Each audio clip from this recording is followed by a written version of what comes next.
afternoon, everyone, and welcome to our University of Nottingham PGCE International webinar. My name is Helen Spiropoulos, and I'm the Admissions Manager at Stafford Associates. Joining me this afternoon, all the way from the University of Nottingham, is Lucy Cooker. Good afternoon, Lucy. Good afternoon, everybody. It's a pleasure to join you from Nottingham. It's cold and rainy here today. Thank you so much for joining us. I know you have a lot on your plate at the moment, so it's a great honor having you with us. And I'm looking on my left-hand side, and I can see quite a lot of you have joined us. I can see you all saying good afternoon to us. Welcome. It's a great pleasure having you as well. What we're going to do this afternoon is chat a little bit about the PGCE program. We have Lucy, who is predominantly here to chat about the academic part of the program. So anything that you need to ask her regarding assignments, the structure of the program, the face-to-face meetings that you're going to have with tutors in the UAE, all that information will be given to you, and you can ask Lucy the questions. So how we're going to do this PGC is I'm just going to briefly introduce Stafford. I'm then going to hand you over to Lucy, who will take you through the program. And right at the end of the webinar, we're going to open up the chat box where you can actually type in the questions that you would like Lucy to answer. Okay. All right, so let's actually go ahead. Now, who is Stafford?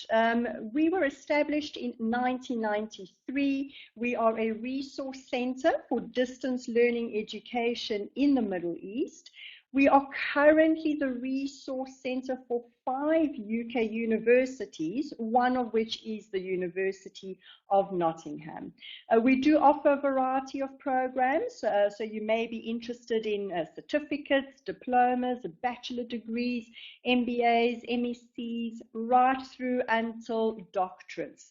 And our function here in the Middle East is to provide administrative support to students, also a bit of academic support, and to basically advise you as to which program would best suit your needs and to assist you throughout the registration process. Now, who is the University of Nottingham? The University of Nottingham is placed joint 70th in the world, and it is ranked top 1% of universities internationally, and that is from the QS World University Rankings of 2015. The Times has described the university as the nearest Britain has to a truly global university. And the University of Nottingham is internationally recognized for groundbreaking research and its teaching excellence. Okay, so what I'm going to now do is hand you over to Lucy, and I will be back and join you towards the end of the webinar. Over to you. Thank you, Helen. So everybody, let me tell you about the PGCEi. I'm the PGCEi Course Leader. And the PGCEi is a master's level distance learning program of professional enrichment for educators working in countries outside of the UK. And on our program, it includes face-to-face meetings with our tutors who come from the UK out to the UAE. And the course focuses on helping you improve your teaching practice and comparing different teaching approaches in different countries. And that's done through an academic program of reading, engaging with online materials, and reflecting upon your own practice. It consists of 4 compulsory modules. They have 15 credits at master's level, and those 4 modules are completed over a period of 12 months. And they include a module on contexts. Now that looks at international education. It looks at values and philosophy of education. Our second module is understanding learning, which covers theories of learning. helping you understand how your students learn in the classroom. The third module is approaches to teaching, and that helps you discover different ways of teaching in the classroom, using approaches such as differentiation, using different assessment approaches, using different questioning techniques, thinking about special needs, different approaches like that. And then the final project is your opportunity to do an individual piece of research in your classroom. And that helps you find out and investigate how your students understand a particular aspect of learning in your classroom. Each of those modules is assessed by a 3,000-word assignment, and you also have to submit a piece of coursework as well as that assignment for each module. And the coursework is assessed on a pass-fail basis. The assignment is assessed with a numerical grade. If you have 50% or above in your assignment, then that is master's level credit, and that can be used towards one of our different master's programs. You can take the Masters in Education, the Masters in Special Needs and Inclusion, or the Masters in Educational Leadership and Management. I mention those because they're all online programs, and your credit from the PGCEi gets very smoothly transferred into those programs. But you can take other programs too. All of the materials and learning resources for the course are available online, as is the tutorial support. And that support is mostly done via email, but may also be via Skype, or if necessary by phone as well.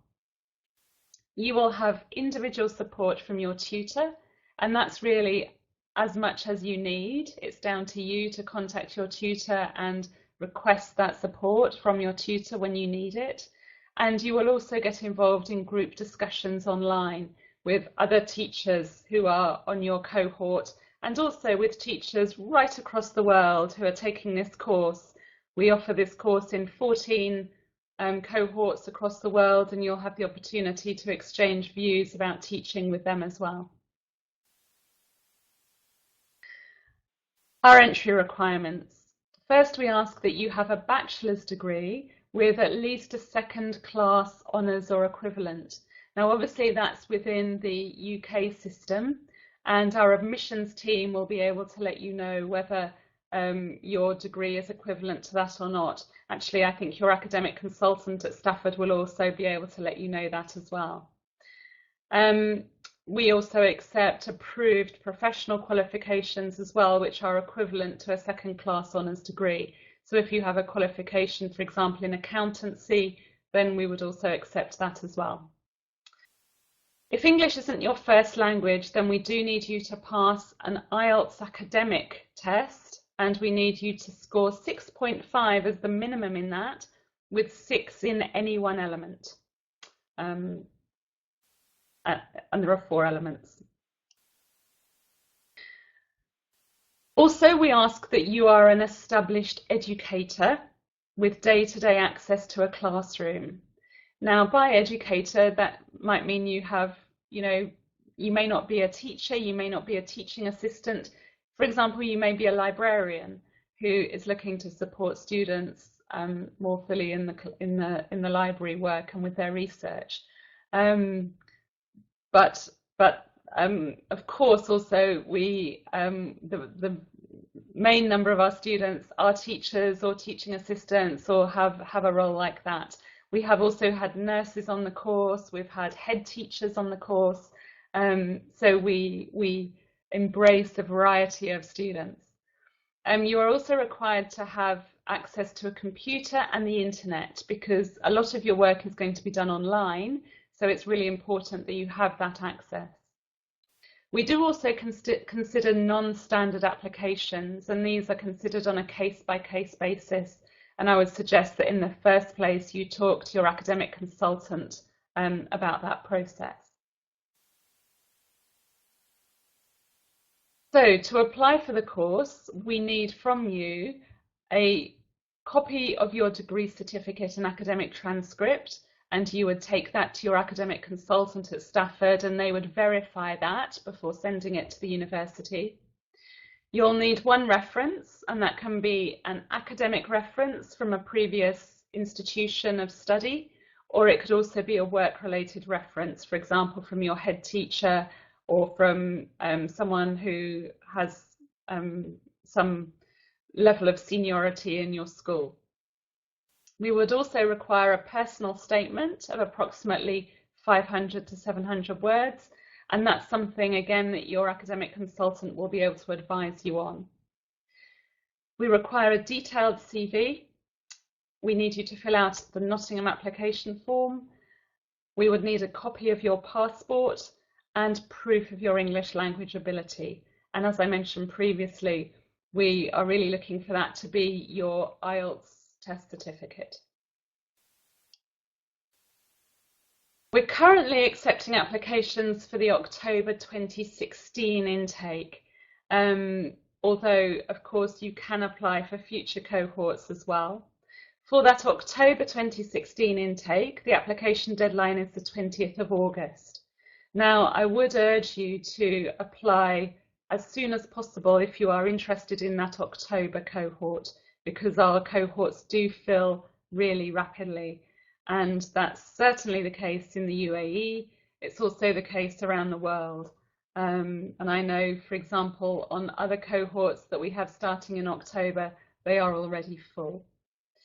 The programme commences on the 1st of October, and there are limited places per cohort, which is why we urge you to apply as early as possible.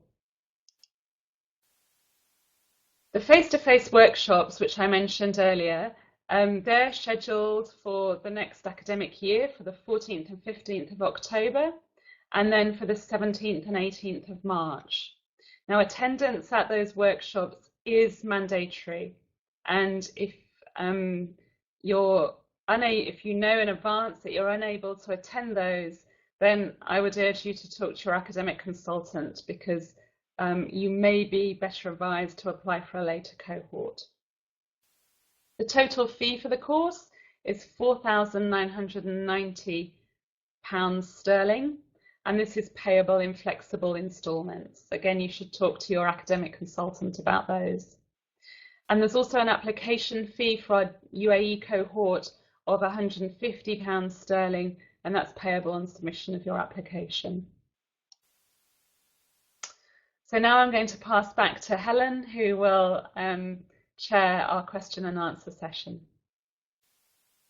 Thank you very much, Lucy. Okay, I've opened up the chat box on the left-hand side, so you can now start typing out your questions.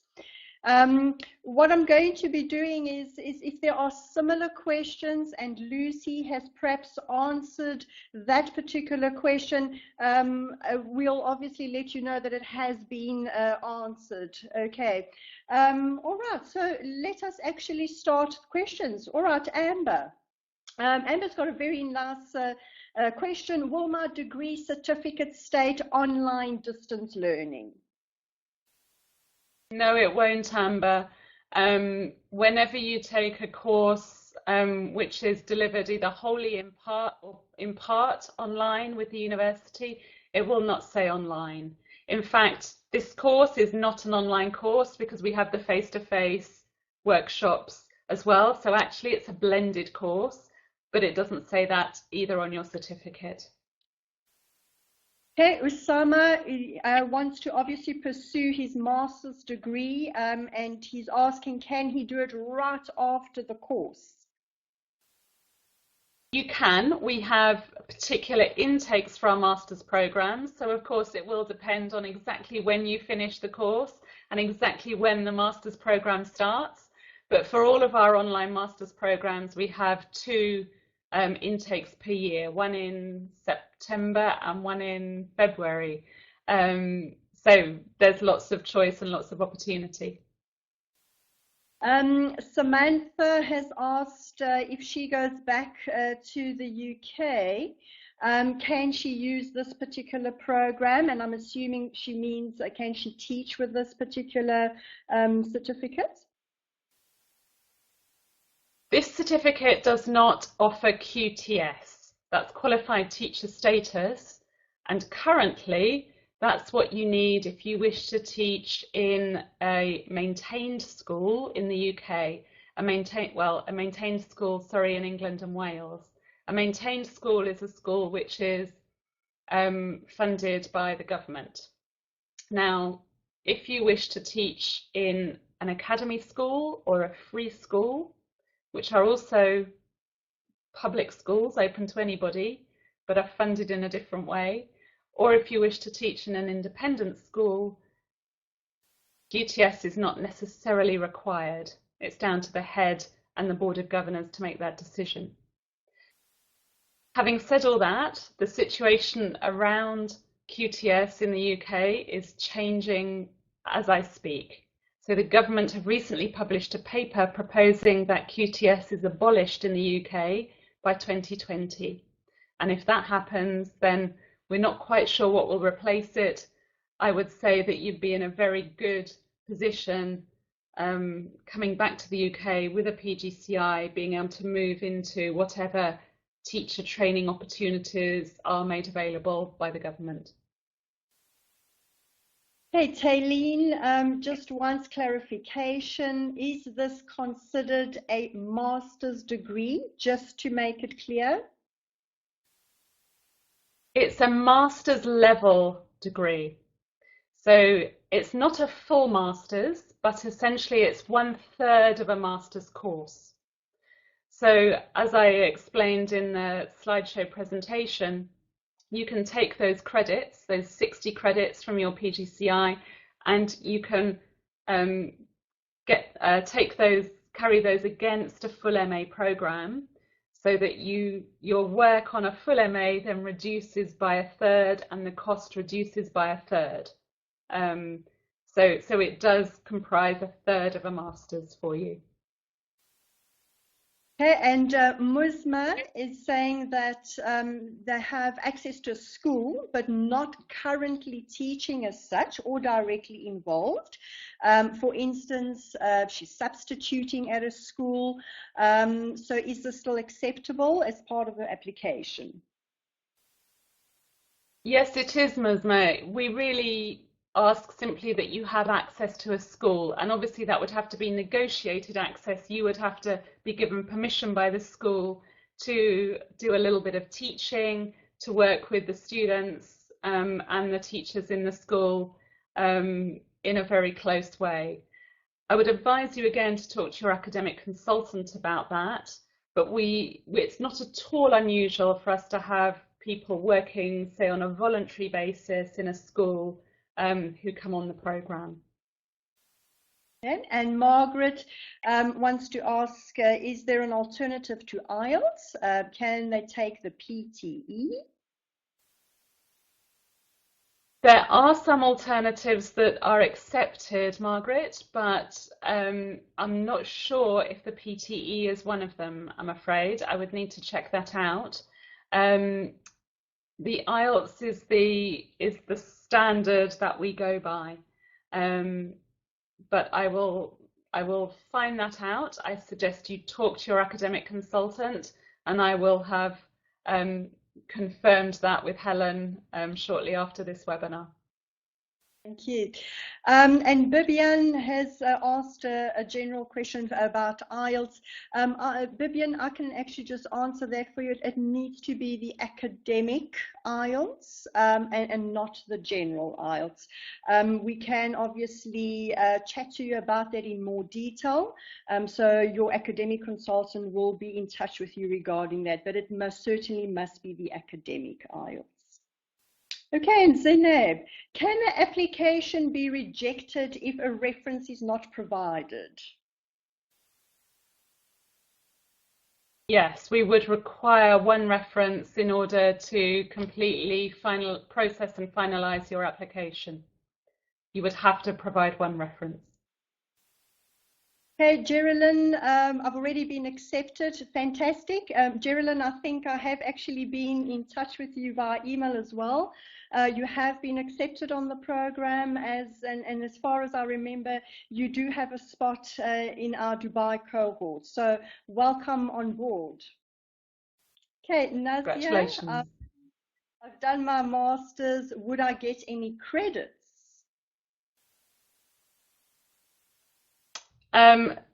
That depends. It depends on the master's programs that you took, and it depends on the learning outcomes of that master's program.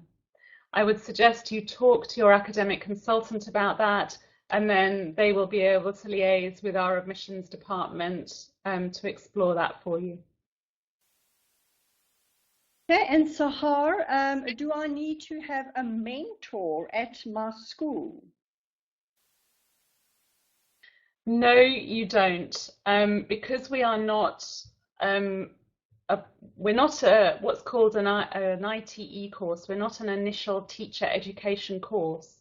We're a course of professional enrichment, and typically we work with teachers, with educators who already have some experience.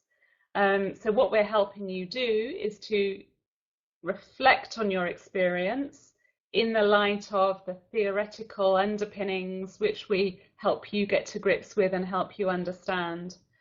We would recommend, of course, that it's always good practice to have someone in your school who can act in that mentor role, who you can go to and talk things through with, who can perhaps provide some comment on your lessons and your teaching, but certainly it's not a requirement for this program. Yeah, Mahita, welcome. She's working with SENSE students for the past 4 years, does not have a bachelor degree, and can she still enroll? So Mahita, you would be what we call a non-standard applicant because you don't meet our entry criteria as they stand. I would advise you to talk to your academic consultant to still apply for the program. And as I mentioned in the slideshow presentation, all non-standard applications are dealt with on a case-by-case basis. So your academic consultant will be able to advise you on the kind of information we need to be able to make a judgment in your case. Okay, and John is quite interested in the program. We have been in touch with him before. He wants to try and complete the program in less than a year. Is that possible? That may be possible, John. You would need to talk to the cohort coordinator and your tutor in the first instance. And there is sometimes some flexibility for those students who need to complete in under 12 months. It is tough to do that. As course leader, I wouldn't necessarily be recommending that you try to do it more quickly than 12 months. But of course, again, it depends on individual circumstances. It may be, for example, that you're only working part-time or that you have lots of time on your hands at the weekends and you can get the studying done. In general, as a general guide, we would advise that you should be spending between 12 and 15 hours per week on study. So if you think about how that breaks down, that's kind of 2 full days at the weekend, or it's 2 to 3 hours a night in the evenings. So you can see that there is quite a lot of work involved in the program if you want to complete successfully, and especially if you're looking to get a distinction. And Radina has a question, is can she teach with this certificate in Pakistan? I'm sorry, Radina, you would need to check that out yourself. All we say is that this doesn't provide a teaching license to enable you to teach in England and Wales or anywhere else in the world. We don't offer a teaching license, but it may be that the qualification is accepted I'm afraid I don't know exactly what the qualifications required are in Pakistan. So you would need to have a look into that yourself. Okay, and Nazia, can I apply for the master's degree? I'm assuming, Nazia, you want to go directly into the master's degree? Lucy? You can apply for a master's degree as you finish your PGCI. We give you information about applying for the master's program. Okay, and Mohammed, is this equivalent to the PGCE of UK universities? How a PGCE differs, Mohammed, is that it comes bundled with QTS. QTS is Qualified Teacher Status, which is the government conferred authorization that you can teach in a maintained school in the UK. We don't offer QTS, so it's not quite equivalent to a home-based PGCE, but the academic side, the academic part is. It's the same number of master's level credits. So I hope that's answered your question. Zubaria, do we support in getting jobs in the UAE upon successful completion? Unfortunately, we do not actually assist students in that regard. Bilkis, how flexible is the fee? We can actually get in touch with you tomorrow, Bilkis, and we'll be able to give you a breakdown of how your fee is paid, a very flexible monthly installments. So our academic consultants will be in touch with you with that one. And Heather, is the qualification recognized around the world, example, the US or Australia? In the sense that it's a master's level qualification and carries with it master's level credits, yes, absolutely. In the sense of, can you get a teaching license in the US or Australia with this qualification? I don't know, because it would depend on those individual circumstances. As I said, we simply state on our website that this doesn't provide a license for teaching in England or Wales or anywhere else in the world. I would advise that you, if you're looking to move to the US or Australia, that you research locally those requirements. I know in both the US and Australia, the requirements for teacher licensing differ according to state. So it's not even the same across the country, but it differs whether you're looking to teach in New York or California or New South Wales or Western Australia. You would be having to meet different requirements in those states. So again, we would advise that you do your own research and find out what is necessary in the place that you are looking to move to. Muna has actually asked about the grading of the assignments. Is each module graded pass or fail, or is there a grade percentage mark provided? How is that assessed? Yeah, both of those, Muna, are assessment processes which we use on the course. So I mentioned that you submit a piece of coursework. We call that process work, and it's a collection of work that you have done as you go through the module. And that's assessed on a pass-fail basis. You then, once you pass that, you can then move on to doing your assignment, and that's assessed with a numerical grade. Okay, and Summer, Peter and Jamia, Lucy has actually answered those questions previously from other people, so those have been answered.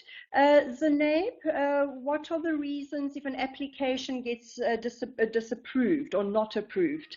What would be the reasons?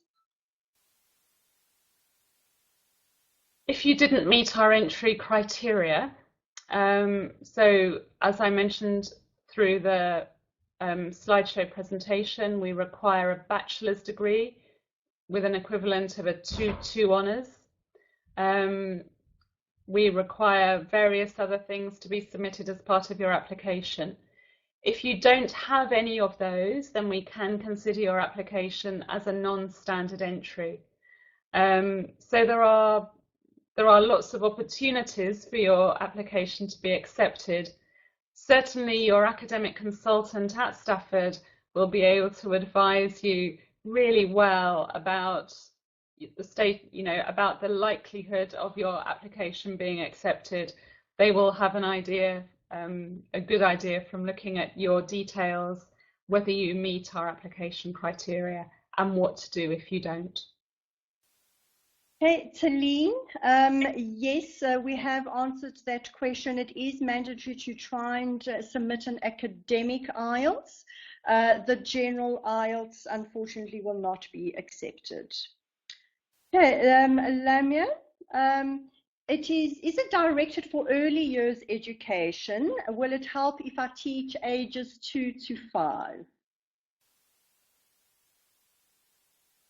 It's not actually directed at any particular age or phase or subject.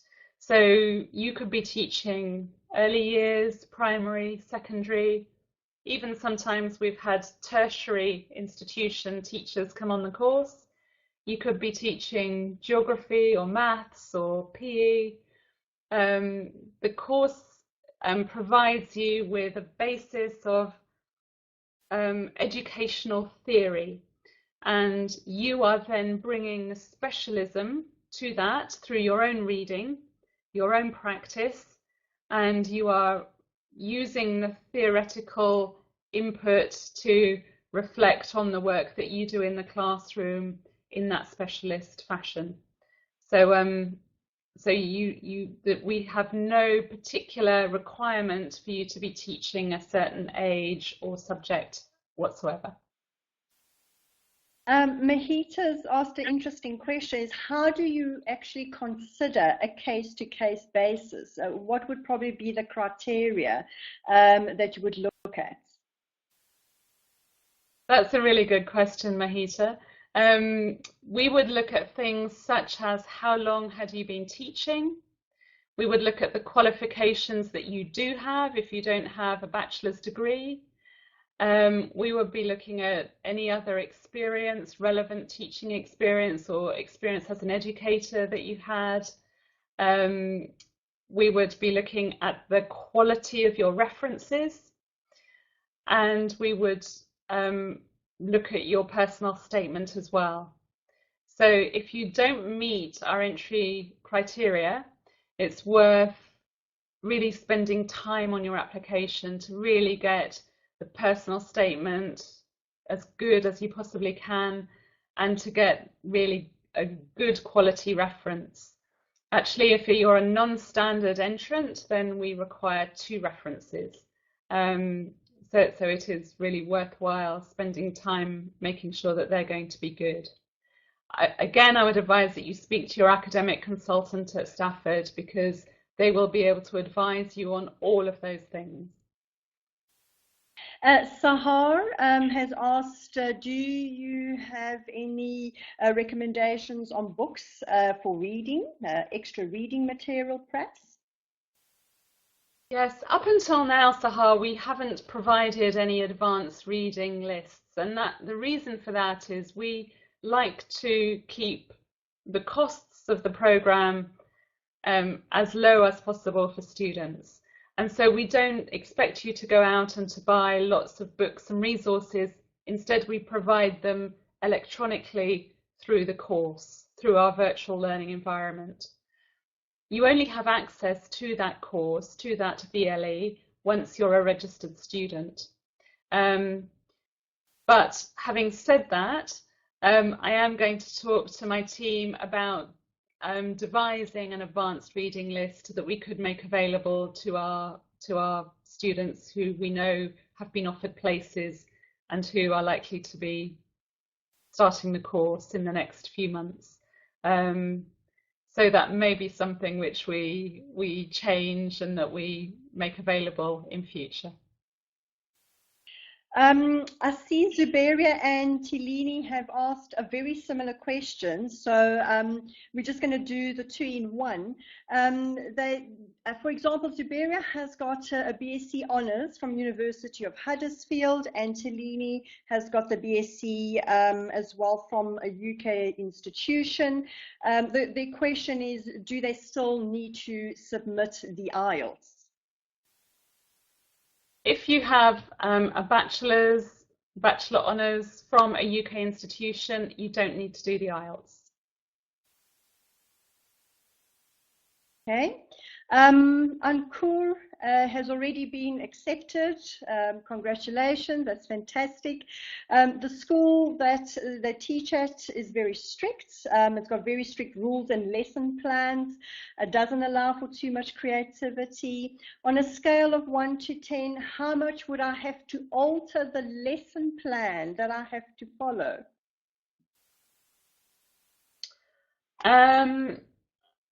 Honestly, you shouldn't have to alter them at all. We're asking you to reflect on the teaching that you do. We appreciate that in an international context, students are working in so many different kinds of institutions. Some of those do have very strict requirements about what's taught and how it's taught. Therefore, we would just expect you to come to that with a certain level of criticality. Now, by that, I don't mean that you're really critical of your institution, but simply that you are being open-minded, that you're using the literature and the theory to come to a balanced reflection on the teaching that you currently do. Okay, Zuberia is asking, do we have a teaching mentor guiding us? And I'm assuming she's talking about the tutors from Nottingham. Yes, you will have your own tutor who is a University of Nottingham tutor. You will meet them at the face-to-face workshop, and they will work with you through the whole of the course. For all 4 modules, you'll be working with the same tutor. I noticed, Helen, can I just go back, because there's a question as well about teaching practice. Have we covered that, do you think, or should I answer that too? Sorry, I'll probably just skip that. There's just so many questions coming through. By all means, please go ahead. So possibly we have covered it, but simply there is no, I think it's linked in a sense to this question. So you will work with your academic tutor on the academic assignments through the course. There is no requirement for any practical teaching. So there's no requirement to have a mentor who observes your lessons. There's no requirement for you to be teaching in any particular way or style. We're simply asking you to reflect on the lessons that you teach. So as I mentioned before, we would advise and perhaps recommend that you find someone to advise you and guide you through your teaching, but it's not a requirement of the course. Okay, and Summer Peter has asked, does she still need to submit an IELTS because she has the CELTA? So will that be accepted? Do you have to do any observed lessons, and can we start the course in Muscat?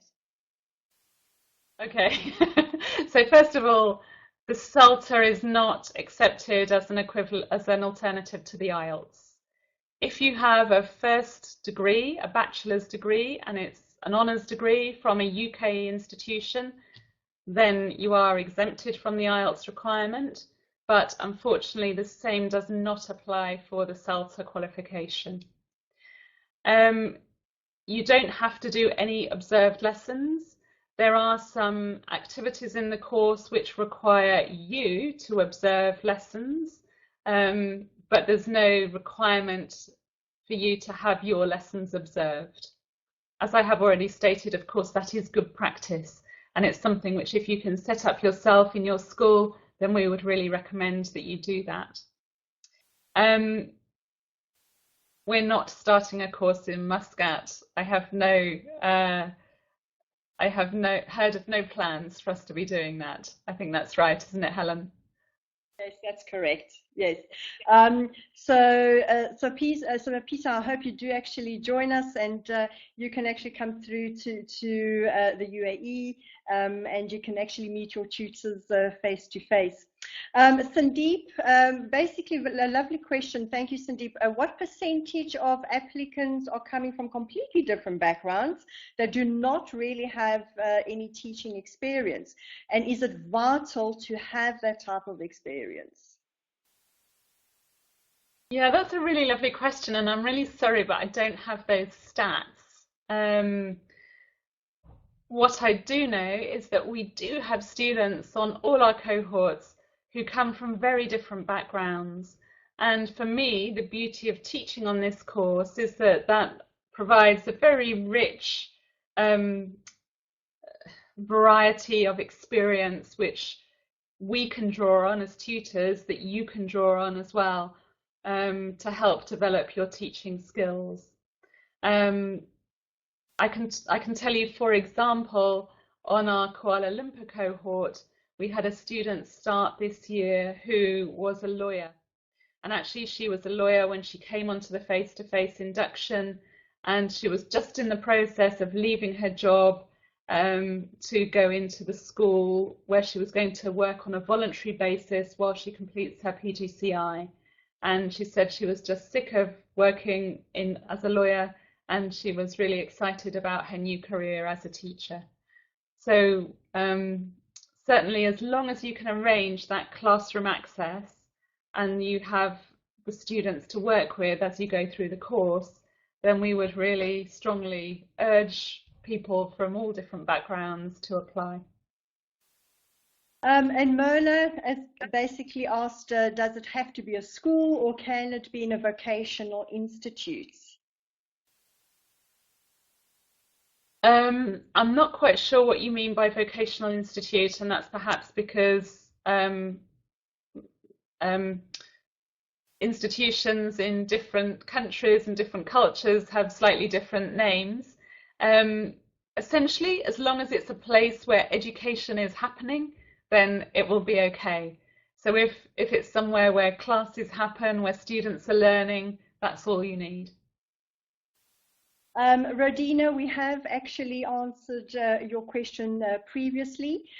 Caroline has a lovely question, which a lot of the students do ask. What is the workload on a daily or weekly basis? She is concerned, will I be able to manage this workload while they're working? Yeah, so as a rough guide, it's between 12 and 15 hours a week over a 12-month period. So that breaks down to be, as I mentioned before, a couple of hours every weekday evening, plus a few hours at the weekend, or 2 full days at the weekend. The workload is not easy, but it's a master's level course, and you do have to work hard for it. But certainly our experience shows us that those students who do regularly give that kind of time to the course do very well, and typically would be graduating with a distinction or at least a merit. Zubaira, is there any subject specialization? One of my friends has done a PGCE in ICT.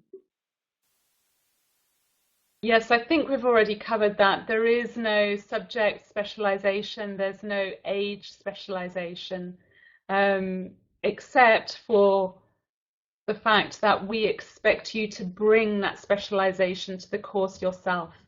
So we would expect you to be doing reading in your particular area and to be writing your assignments around the topic which is relevant to you. So if you're a geography teacher, at secondary level, we would be expecting you to base your assignments on that teaching.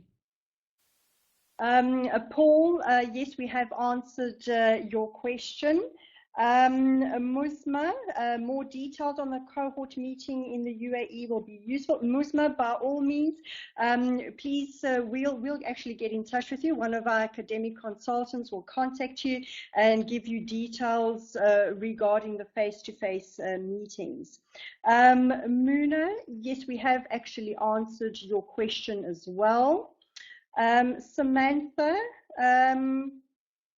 Samantha, sorry, my internet is breaking. How would you get your QTS?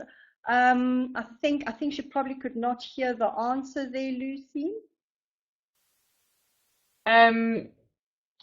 If you have a PGCEi, then there are ways that you can do a QTS. You can get QTS to teach in England and Wales without having to do a full PGCE or school-based teaching route in the UK. For example, you could take something called the assessment-only route, which enables you to obtain a placement in a school and to have someone come in and observe your teaching in school in order for you to gain your QTS. You would need to apply for that process through a particular provider. There is a fee attached to that. It's quite a substantial fee. So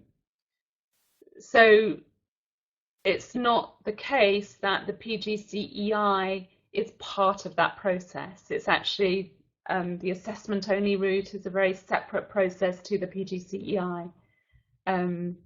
But that is how you could get QTS in England and Wales if you came back to the UK. Taylene, we've actually answered that question. Sahar, also the number of hours of study per day or per week has just been answered. Zuberia is how important is the teaching practice? How much of it is required? Okay, and Caroline, how often do we have to submit coursework? I'm assuming she's talking about the assignment. Okay, so coursework needs to be submitted. That there are 8 pieces of work to be submitted over the year, and they're fairly well spaced out. So that's what, once every 6 weeks or something along those lines, roughly speaking. And that's the coursework and the assessment and the assignment. 4 pieces of coursework, 4 assignments. And so throughout, you know, in between that, you would be doing your own reading, your own writing, and your own research as part of the work. Okay, Amir, we have answered that question as well. Mahita, who can we contact in the UAE to enroll? Mahita, you can contact us, Stafford Associates. We will be able to assist you throughout your registration process. You probably will get a call from one of our consultants tomorrow. We do have all your details now that you've joined the webinar, so we'll definitely be in touch with you and we'll assist you in getting your application through to the university. Taylene, can we start in a master's degree or a PhD level directly?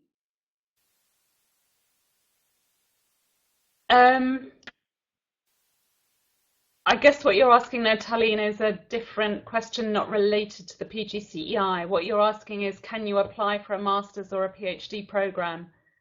The answer is yes. And you should look at our website. Okay. Nazia, would teaching experience be considered? Yes, absolutely. Absolutely. So we would look at your application in detail and we can advise you on that. Talini, what is the duration given to submit assignments?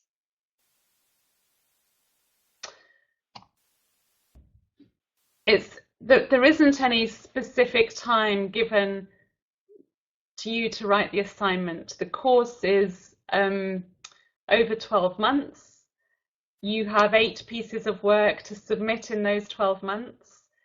the course is very self-directed. So because it's online, there is some responsibility on you as a student to ensure that you are putting aside a few hours each day or a big chunk of the weekend to be able to finish your work. As I mentioned earlier, I will reiterate it because a couple of people have mentioned it. We advise between 12 and 15 hours a week study to be successful on the course. So that would be a couple of hours each evening, 3 hours each evening, or a couple of full days at the weekend. That time will be divided between your coursework and your assignments. And probably you will be looking about 50-50. The assignments do take a lot of work and a lot of preparation, but there's also a lot of reading and a lot of thinking and a lot of writing that you're having to do as part of the coursework as well. Okay, Heather, would teaching in a tutoring type situation qualify as a classroom access?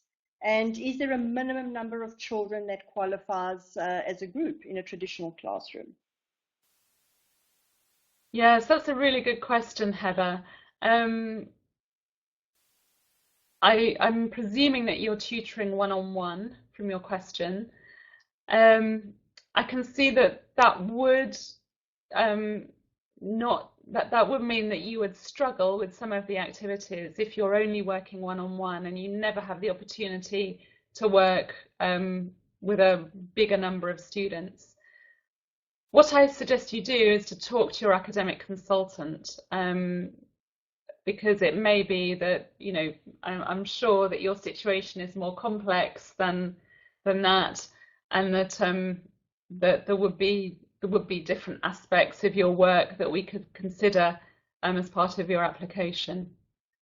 I'm trying to think if we've had students on the course before who have only worked in a one-on-one situation, and I think I can honestly say that we haven't, at least none that I've been aware of. Although I do know for sure that we often have students on the course who are, for example, special needs coordinators or special needs support teachers who work with just a very small group of students. They might work with 2 or 3 students at any one time. So yes, I don't think, I don't want to say that it wouldn't be a good course for you to take. I think probably you would be able to get around some of those requirements that we have. It would just mean that, for example, the unit on group work would not be very interesting or relevant for you to take. So it would probably just mean kind of tweaking a little bit your pathway through the materials. Okay, and Vivian does not have any work at the moment within the teaching profession. Obviously needs to try and find that position first. And the question is, I want to be an ICT teacher. If I can find a job as an assistant teacher in a different subject, how can I apply for the course? Well, basically there's 2 things there, Lucy, but Vivian, the first thing is that yes, you do require to have some kind of classroom access. So that's very important. That's a very first step. And then Lucy, with regards to the subject matter. That is actually irrelevant, Vivian, because as I've already mentioned, the course is not phase or subject specific. So for example, you may start off teaching ICT, you may complete your first assignment based on the teaching you do in ICT, you then might move schools and you may become a teacher of maths, and then you would complete your 2nd, 3rd and 4th assignments as a maths teacher. It really doesn't matter what you're teaching in order for you to successfully complete the course. Tilini, with regards to your a degree, your academic consultant can actually have a look at that once it is submitted, and will advise you accordingly whether you would require to undertake the IELTS. Zainab, in the event that the application is not approved, can I reapply? Yes, you can, quite simply. Okay, Talini, okay, we've answered that question. Sanusi, the PGCE recognized in the UAE. Sanusi, we will definitely be in touch with you with regards to that. Our academic consultant will chat to you in depth about that. Pavana, will there be a Turkey cohort?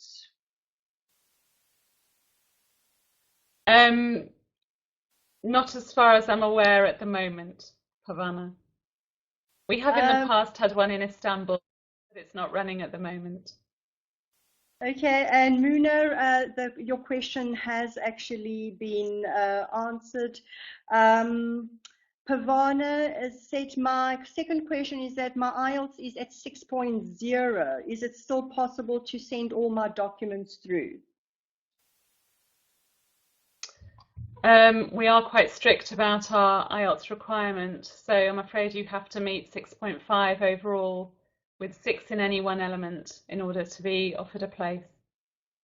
Okay, and Sanusi, we've actually discussed the QTS. And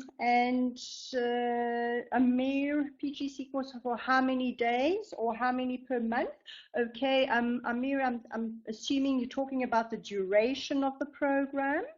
It is a 12-month program. I'm assuming that's the question there. Musma, kindly provide your email address for further questions. Yes, Musma, our academic consultants will be in touch with you very shortly, as early as tomorrow. So you'll definitely have a consultant that will assist you throughout your registration process. If you require any further information from Lucy, we can definitely provide you with her email address as well. Okay, Sanusi, yes, you can contact Stafford Associates. We are the representatives, so you're very welcome to get in touch with us, and we will assist you. What happens if I'm not able to attend any of the workshops? We would strongly, well, it is mandatory to attend both workshops. If you know now that you would not be able to attend them, I would advise you to apply for the next cohort, which will be starting in the UAE in March. Okay. What will be covered in the face-to-face meetings? Right, good question. I'm sorry, that's my telephone. I'm just going to knock that off. Hopefully I can do that. The face-to-face meetings support your progress through the course. So first of all, you get the opportunity to meet your tutor. Secondly, you get the opportunity to meet other students on the course and to network with them. And that's really important because you will be providing support for each other as you go through the course. We give you an in-depth introduction into using our e-resources. We introduce you to our online library, to Moodle, and to various other online support systems that we have available.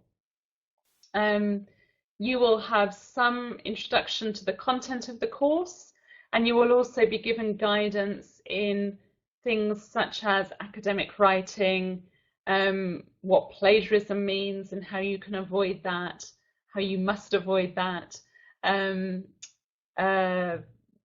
how to structure assignments, how to go about the assignment writing process. So it's all of those things in the 4-day program. So in the 2 days and then 2 days later on, we cover all of those things. Sanusi, how much does the program cost? It's 4,900 GPP. We do have flexible payment option for you, a monthly installment plan. So we will definitely be in touch with you to give you all the details on that. Muna, how many places are available? Very little places available. As Lucy has said, all the cohorts do actually fill up quite quickly, as it is a very popular program. So we do strongly advise that you send us your application documents as soon as possible so it can be reviewed by the university and provide you with your offer letter. And Bibian, yes, if you're working as an assistant teacher, by all means, please send through your application. We can have a look at that and advise you further on that. Okay, Quarantine, thank you. It's going to apply quite quickly in the next few days. Thank you very much. Sanusi, we've answered that question. We do not assist students in getting any placements with this program. Okay. Heather, you've asked when is the next cohort. We do have a cohort next year, around about March. Again, very, very popular cohort. But we do obviously advise to try and start the program as soon as possible if you can in October. Okay. Pavana, thank you for joining us. It was great. Okay, when are the results given after the assignments have been submitted? There is a process whereby you will receive your assignment grade after each assignment. Then there'll be a short space at the end of the course, and then we have all the grades go through our exam board, and that's the point where those grades are agreed and finalized.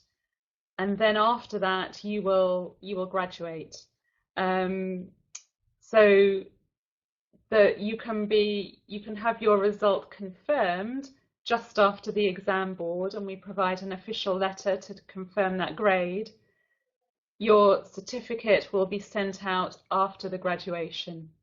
You are very welcome to attend graduation in person and to collect your certificate in person. Otherwise, they're sent out after the graduation, and you would receive your certificate approximately 6 to 8 weeks after graduation. I'll just go back to one question, Helen, because I do want to emphasize this. Bilkis, you ask about applying for an MEd anywhere in the world without it being stigmatized at the PGC as an online degree. On the certificate, it does not say online.